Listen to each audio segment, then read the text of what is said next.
Het eerste gevoel is natuurlijk zonder meer positief, want hier blijkt dat alle argumenten van de mensen op de basis zelf ook om open te blijven kloppen. We kunnen geen moderne defensieapparaat hebben zonder zo'n mooie vliegbasis. Er zit natuurlijk ook een schaduwkant aan, want ook hier moet wel meegedeeld worden in de bezuinigingen. Dus er gaan ook mensen weg, arbeidsplaatsen verloren, maar dat is nog niet precies bekend hoeveel.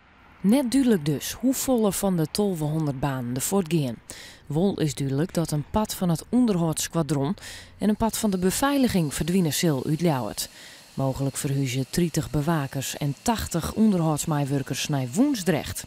Als er 2 ontslagen volgen bleef de vraag, waarmee het verdwijnen van de 2 onderdelen binnen de mogelijkheden dat er wat oors van waarom komt. De bundeling en concentratie van onderdelen in de breedte van Defensie moeten de nieuwe keuzes maken worden. En als er hier een deal voortgaat, dan kan er ook een oordeel waarom komen. En daar zullen wij ons op inzetten. De aankomende periode is een soort lobby om ervoor te zorgen dat de vleerbasis behouden blijven van Friesland. En die acties hebben vertuten dien. Ik zeg niet dat wij nou de doorslaande effect hebben, maar dat wij wel in onze lobby goede argumenten aandroegen. Op 1 juli wordt meer bekend hoe wat voor gevolgen de bezuinigingsmaatregelen hebben voor het aantal banen in Ljouwert.